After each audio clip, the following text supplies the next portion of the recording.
Welcome one, welcome all to this track guide series for the GT3 Challenge series, and we're at Le Mans, or what they call it in iRacing, Circuit de 24 du Mans. I mean, it's Le Mans, isn't it? Let's face it. Now, this is an epic track, okay? Epic in a lot of ways, okay? It's epic for endurance racing, for driving high-powered prototype cars. For GT3 cars, yeah, the GT3 cars are a little bit slow, but they're fine if you can like really trim them out. But obviously, it's fixed setup, okay? And it's 15 minutes races. So this is going to be odd. I'll be honest with you. This is going to be slightly strange racing this week. But we plough on, don't we? Hat-wise, we've got a little Shelby number there from America, from a little trip I did over there. So that's the cap today. Right, let's get on with the track guide, shall we? Now, you've obviously seen the video. I always put the hot lap video beforehand. A lot of you will probably just click off straight after that and just be like, that's fine, I know it now. But honestly, it does make a difference going through the minor details of it. So here we go. The lap is a 3:57.5. I think that should be all right. I mean, you might get some really good times this week because obviously the draft will be in effect. And if you're drafting behind someone who's pretty quick, but you can just about hold on, you're going to get some good times. So obviously qualifying is going to be important here. You kind of want to get yourself in a good draft pack. So iRacing have turned down the drafting somewhat. So who knows? It might be better than we think. Okay, right. Coming in here, I change up to 6th. You can hold 5th. Okay. I'm going to cut a little bit at this corner. Okay. So we're just cutting it pretty much all the way, really. But and then as soon as we come round, as soon as the car's straight, then we brake. Okay. Now I kind of brake in here. You can nick a little bit more of this curb if you want to. It's up to you. But personally, like, especially on a qualifying lap, right? You don't want to one exit here. Okay, because if you get off track here, that's your lap done. You're kind of having to do another 4 minutes around the track to start your second one, right?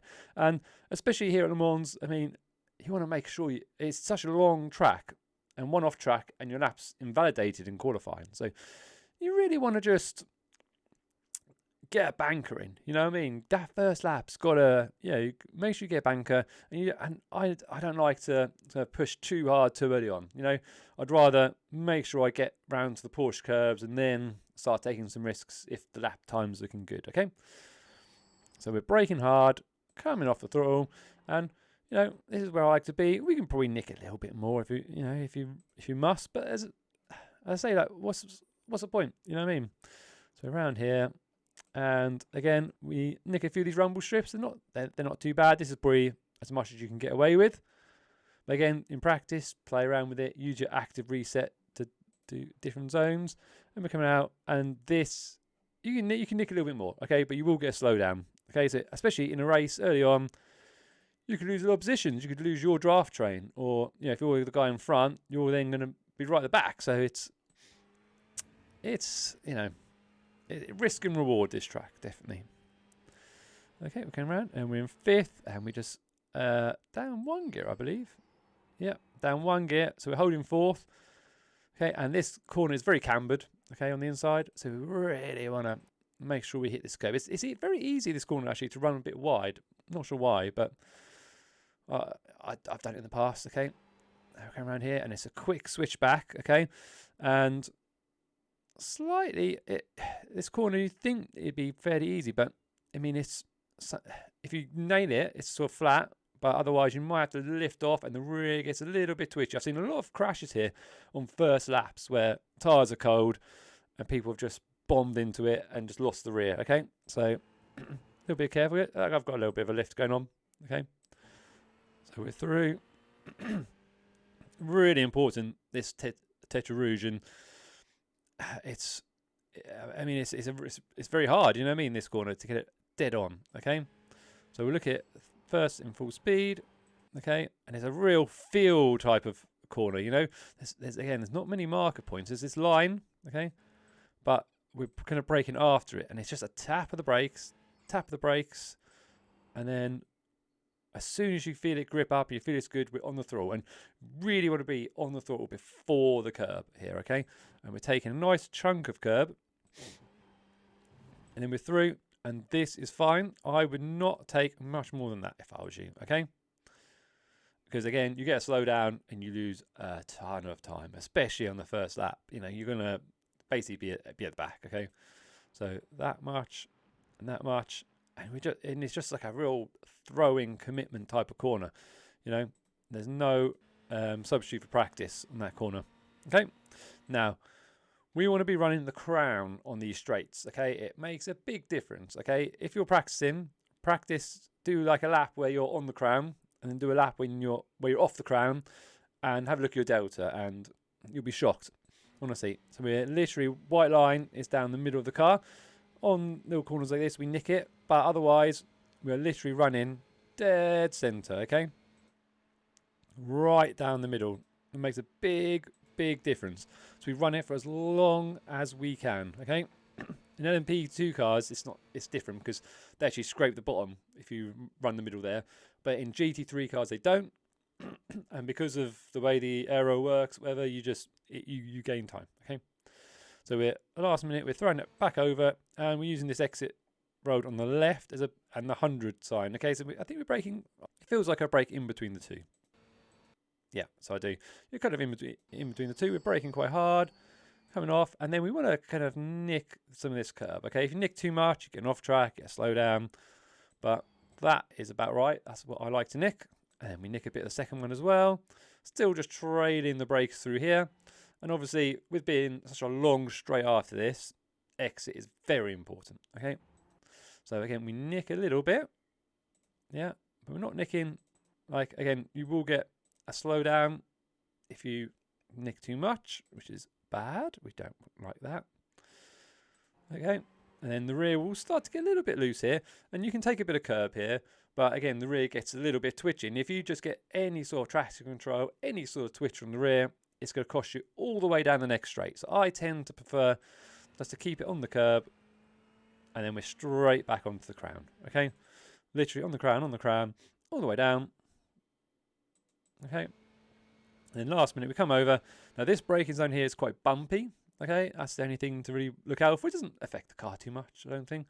But just something to keep an eye on. And we're looking at the 100 here. And we're starting to brake. We're kind of up to our 90%. And then bring it down as we turn in it at the cone. And there we go. And, you know, again, you can nick a bit of this curb, but it unsettles the car quite a lot. So I don't particularly like to do that. This is the sort of line I like to run in this corner. And that, I think, I've raced a lot of LMP2 cars here. So, you know, I don't tend to attack the curves as much as maybe you could do in a GT3. You know, I think, especially the Ferrari, you can probably get away with it more. Okay, so here, again, I've not really taken as much as you could. You could take definitely a bit of this, okay? But I've probably gone in a bit too quick, maybe. So that's how much I've taken. And, you know, hooking this inside curb is, you know, I find helps to rotate the car. You can take a bit more of the tarmac here, but then you don't quite get that kind of grab round, okay? So it's up to you, okay? Experiment with that. But you've definitely got to hit it. And again, on exit, you can take a little bit of this curb. You could cut a little bit. But again, from my LMP2 days, I tend not to like to take too much curb there. And again, the rear, you know, it should be easy flat, but this is a Ferrari on power, okay? So it does get a little bit twitchy from time to time. Again, we run the crown. And then last minute, we go over to the left. And we've got the cone there, okay? And that's our kind of a turning point, obviously. But we don't brake until looking at the apex, okay? So we look at the apex, and we kind of brake before it, okay? But not a long way before it. And because we've straightened the car, we can brake quite hard, okay? So we don't really want to come around the outside. We kind of want to just straight line this. So if you look at the steering wheel, okay, it's very straight, okay? As we brake, it's very straight, very straight. It barely moves at all, okay, from kind of about a 5-degree angle, okay? We're braking. We've got the cone on the outside, obviously. Yeah, got the cone there.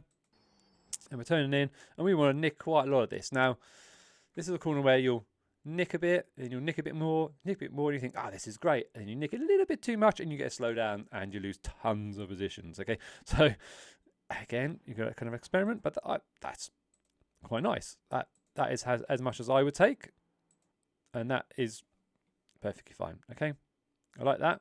Then on exit, I was keeping this view for here. We run this. Okay, if you run shallower, you're costing yourself time because you could be quick on the exit, and it doesn't unsail the car, and that's just the way to do it. Okay, that's just the fastest way. Now again, crown, but we do nick this corner a little bit. I mean, it's a few thousandths probably, but why not?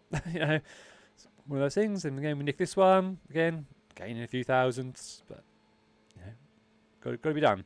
Now, the last minute, we come across and look at this green strip here. Really, that's our kind of reference point for our turning, and with very shallow braking. Okay, now you might get away with just lifting and then slamming on the brakes, but we want to set ourselves up quite nicely. Okay, so just very lightly on the brakes, and again, because we're turning quite a lot, we're very lightly on the brakes, and as the steering wheel comes straight, then we slam on the brakes. Okay, and this is quite a hard braking zone. Okay,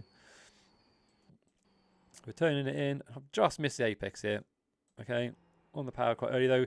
It's quite cambered, and the camber kind of does carry over. So this is a corner where a lot of people run wide. I often run wide here. It's not end of the world because it's very short straight afterwards. Okay, and you want to be carrying as much speed through the right hander as you can. So it is what it is. Okay, you can run it a bit wider than this even. It's quite often for people to just catch a bit of gravel there, and that's fine. Up to, I think this is our nage, but we want to be kind of straddling the white line here. Okay, and we're literally just going straight at this curb. Okay, and now braking wise, you're kind of in between the line and the 50 here. Okay, those are your kind of reference points, and it's a very feel corner. This, you know what I mean? Like quite often I do it on even the sound of the engine. You know what I mean? That's the sort of feel that you sometimes get when you're driving. You know, when you do quite a few laps, you kind of like, you know, you sort of just know when to brake. You know, and this is one of those corners. Okay, so braking pretty hard. You know, 70%. We get on the curb. Okay, and we definitely want to be, you know, we're just braking a perfectly straight line onto the curb. Yeah, we don't kind of angle ourselves onto the curb.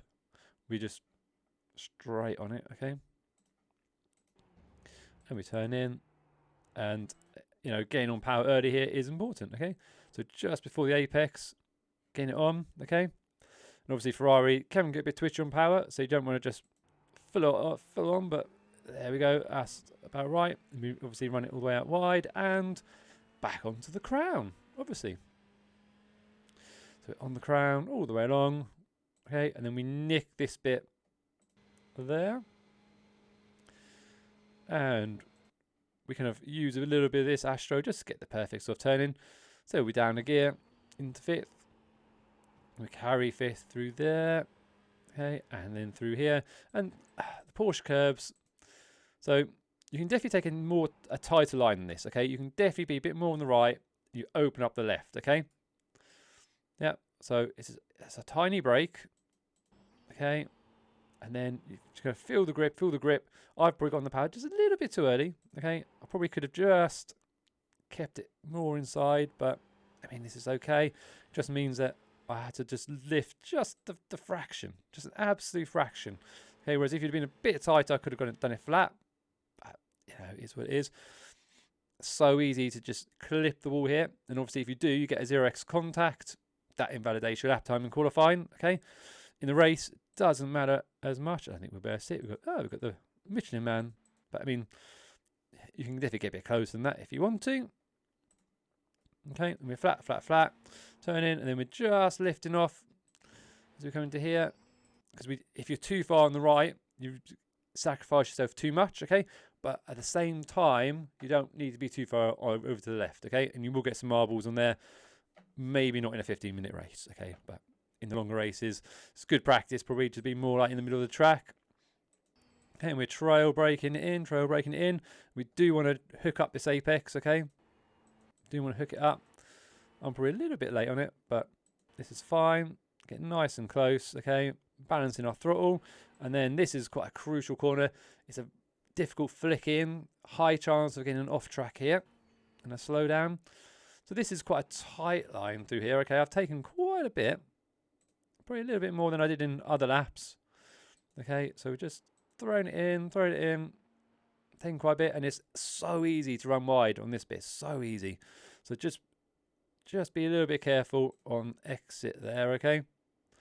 The way I've done it on this lap, you kind of negating that risk really, but I really didn't carry as much speed as I could have done through, okay?